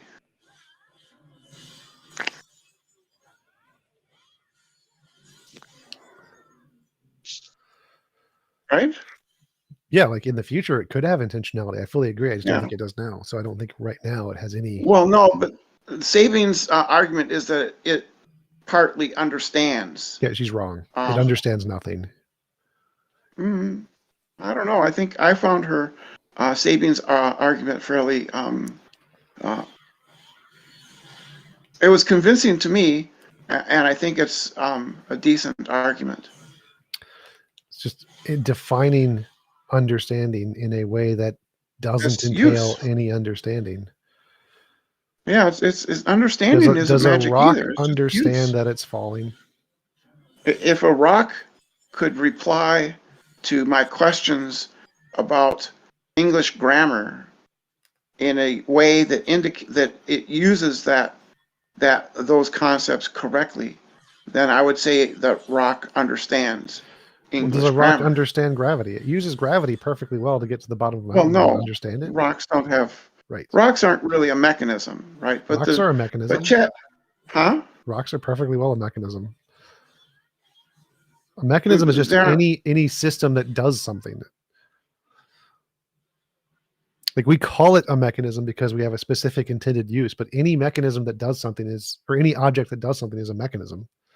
Like protons are a mechanism in order to transfer energy. I think that's too broad of a definition. It's not what people mean by mechanism. People don't mean by mechanism a rock falling. They don't think that that's a mechanism. Right, but that's the problem with your definition of mechanism. If you're saying a mechanism as defined by you is anything that, or anything will have understanding, then you're defining mechanism based off of your intended usage of a device. It's just not the case. That's all that words mean, is what they're used as. Right, and most people mean intention and understanding as not as having consciousness. So if you're going to want to go by what people mean, they do not mean what Sabine Hofstadter said. They mean what Mary's Room guy said. Jackson. Yeah, he changed his opinion on Mary's Room. Not Jackson. The guy who wrote it. You're talking about John Searle, and you meant the Chinese Room, not Mary's Room. Mary's Room was by Jackson, which was about qualia. Yes, the Chinese Room. That's correct. Yeah, so people mean understanding. Get wrecked, Tom. Get wrecked. Get wrecked. Yep, you got me on that one. So yeah, when people mean understanding, they mean consciousness, a conscious intention. That's what people mean by the word. So if you just mean some kind of mechanism that does something, like most humans will say, that's not understanding at all. It's just not. If I'm unconscious, if I'm in an unconscious, dreamless sleep, could somebody say put forward the proposition that I intend to write a novel? Nope. And could that proposition be true? No. Yeah, of course you can. No, it could have been a past tense. You intended to write a novel. No, but in your current state, you don't intend to do anything. They could attribute to me the intention that I intend to write a novel. No, it would be past tense. That proposition would be true. No, it would be false. It would obviously be false. It would obviously be false. Like it would have been past tense. You past tense intended to write a novel. Now you're in a coma. Now you don't intend anything. You have no intentions. I think when people say something like that, what they mean is that if that person were to wake up out of their sleep, because they were conscious, they would have, because they were conscious. So they say in a conscious state, they intend to write a novel. Yeah. In they have intention. State. No, only if they're conscious. I think that's overly restrictive. I think people would say that. I would think people would say. Well, so let me phrase it to you this way. If someone will never regain consciousness, will someone say they intend to write a novel?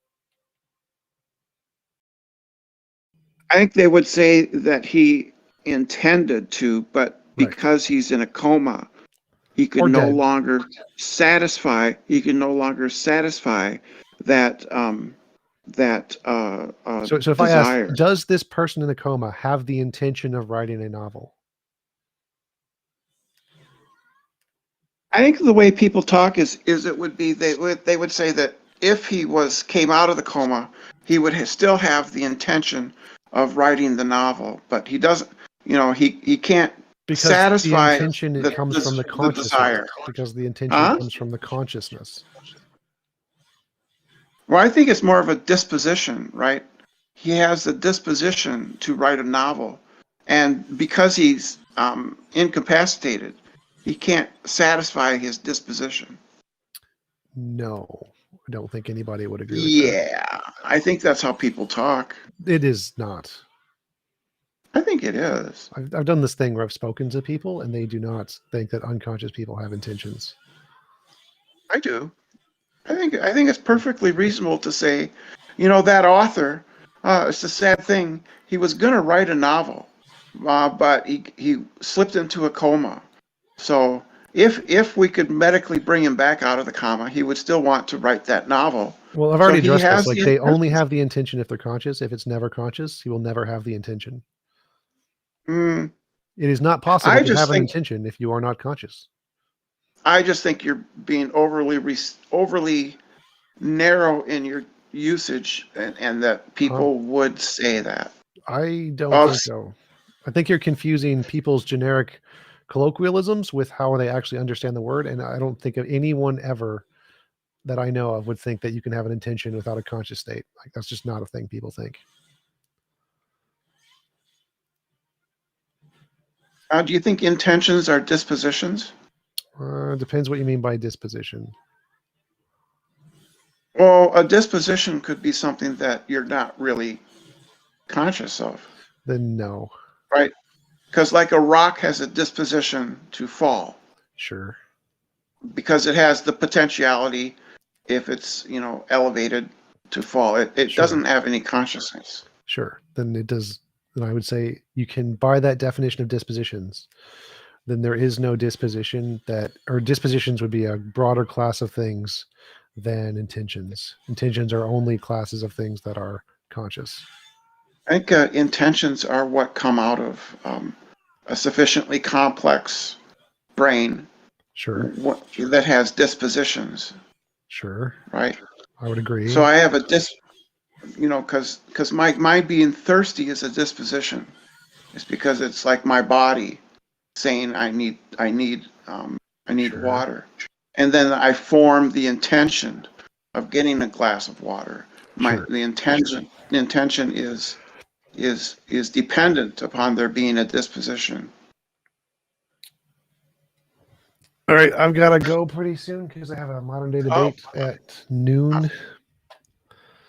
Okay, well, I didn't mean to. No, it's fine. I didn't mean to take up time. Huh? Appreciate you coming. It was great. Yeah. You're still wrong. Sabine Hassenfelder is right. No. She's prettier than you, Dave. She's prettier than you. Did you just call me Dave? I don't know why. It's okay. I had no intention. I had no intention. It was just a dispositional thing. So you didn't understand it. I got it. Wrecked. Wrecked. Well, thank you for coming up here. You have an awesome weekend. And everyone, thank you for coming to the AMA. It was fun. TJump, you're awesome. Make sure you guys click his links. Do you have anything you'd like to close out with? Join the Atheist Church. Check out my link in the description. Send me monies, please, because I want to start my Atheist Church and provide affordable housing. It's very moral. We're going to conquer the religious churches by having a better one. All his links are pinned in discussion. I'll go ahead and close it out now. Good luck with your debate here in a little bit. Is that good? What channel is that going to be on? Modern Day Debate and mine. Mine is better. Yep. Well, I'll be watching that. Y'all have a good one. Take it easy.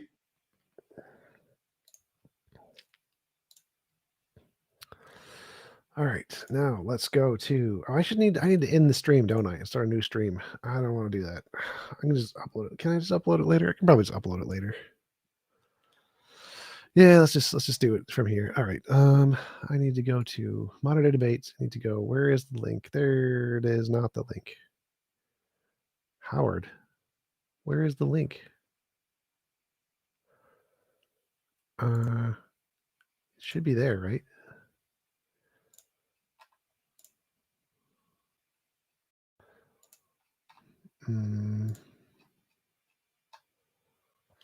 Like I literally just, it comes up on my phone.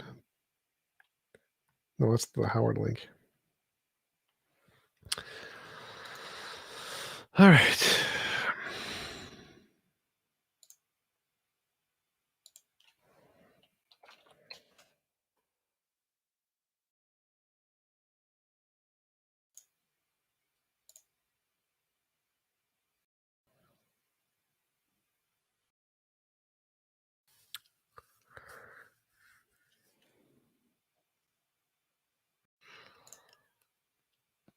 I guess I'll hang out my Discord for a little bit.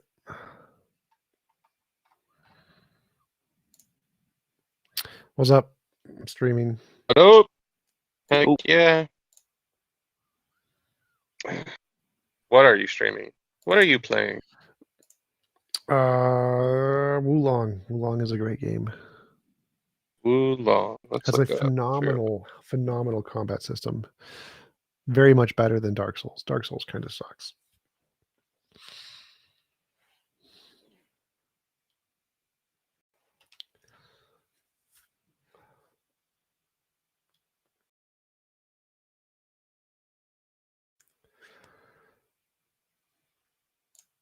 Do you mean Wukong?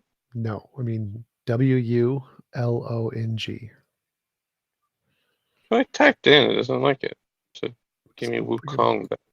Brand new game. Fallen Destiny. Wulong Fallen Destiny.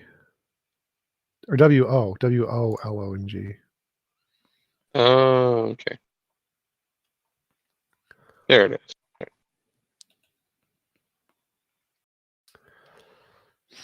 You're supposed to be in the kindergarten on politics?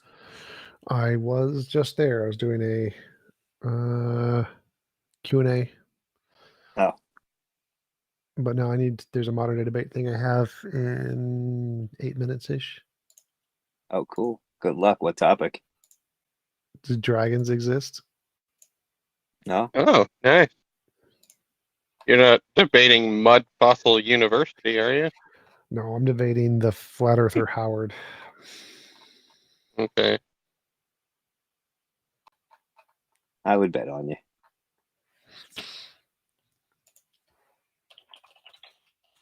Well, if you say dragons don't exist, then Soph's just going to think she just won the debate we were in.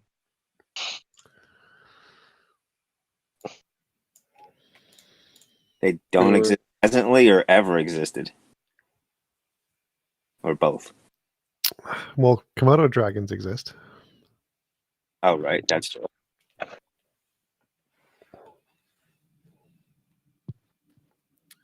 Theo, you were right. I'm sorry.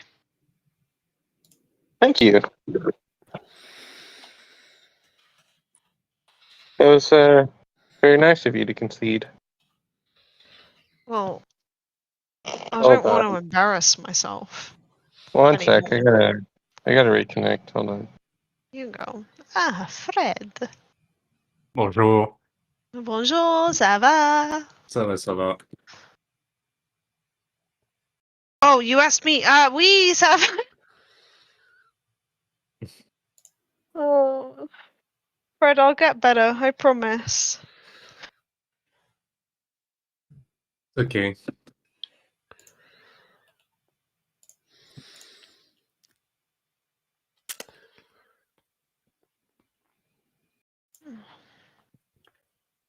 Bonjour. Bonjour.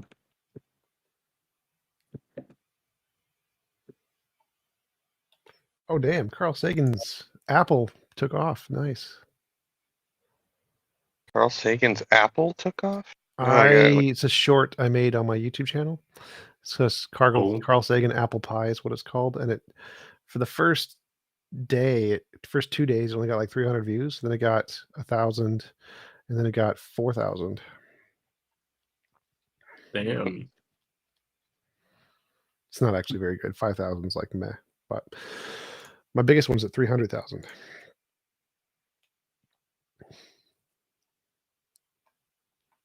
Dear Lord, Tom, that last one was rough listening to. Which one? Brenda. Oh, gotcha.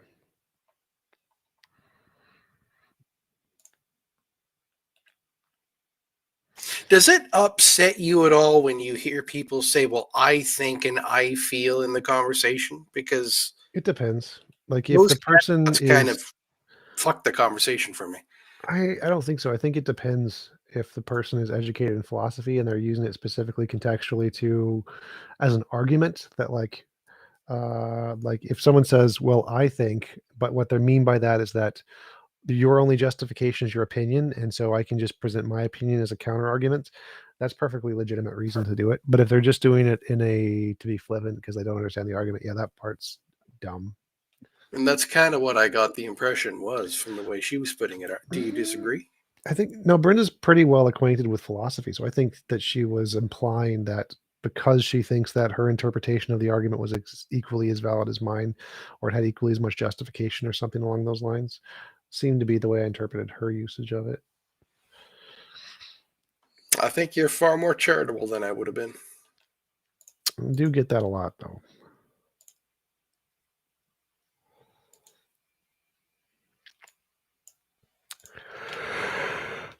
I think it started after I had a discussion with some preceptor somewhere where he was talking about sensus divinatus. And so that was his justification for it, for a lot of the stuff he was talking about. Essentially boiled down to, I have this feeling, you can't question it, and I shouldn't deny it.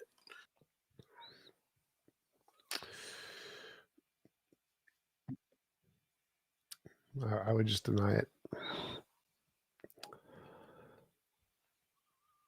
Well, I sort of relegated it to non-importance because it couldn't back it up, right?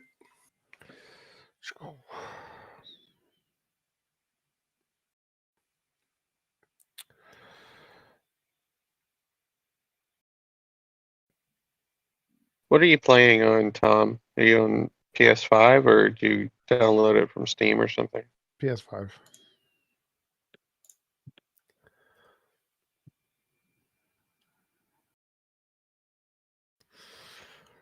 Yeah, it's even $60 on Steam. I just got. Damn. I do GameFly, so they just send me the disc. That's right. Yeah. You have to have a lot of time to finish those games while you have them. It's like renting them, right? Yep. Because I don't actually keep them. Like after I finish the game, I pretty much stop playing. Any games you play a lot that are very old? No. I was a beta tester in Team Fortress 2. I still play that, even though it's like 14 years old. Wow. Did you have one of the shiny hats? I have many shiny hats, but I also have a badge that says I'm a primeval warrior because I was one of the beta testers. Damn it.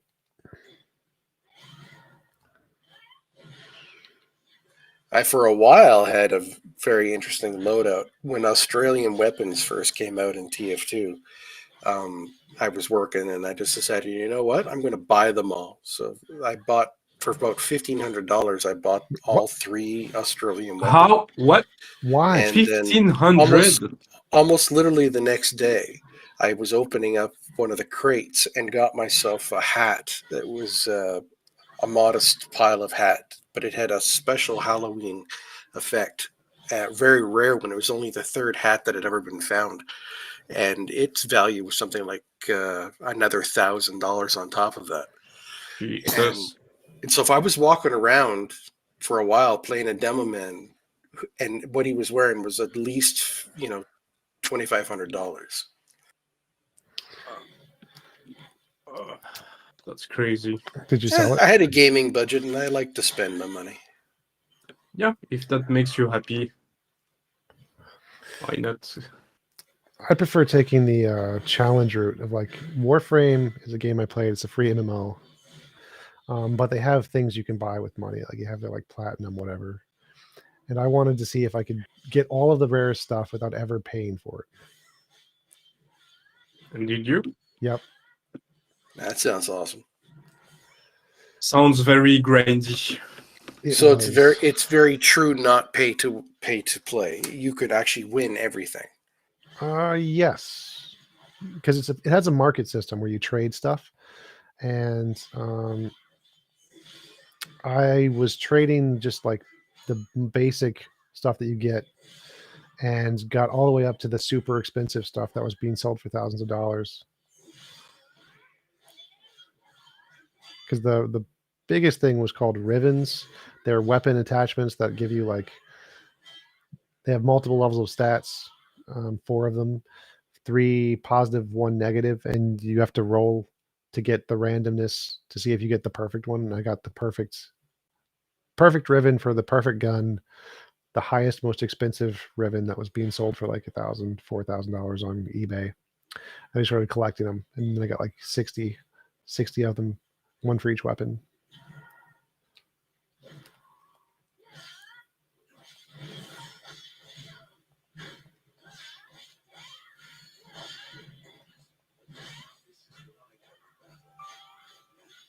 Oh, I think that's the link.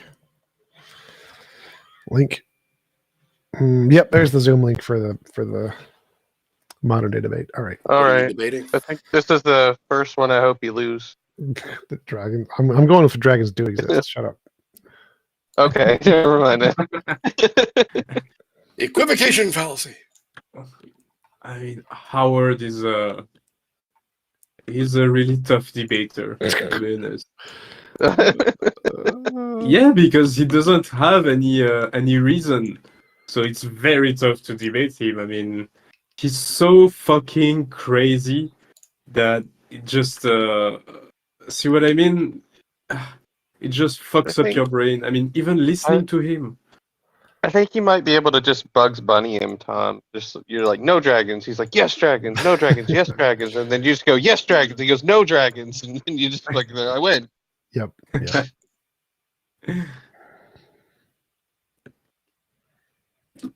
Where's my Zoom?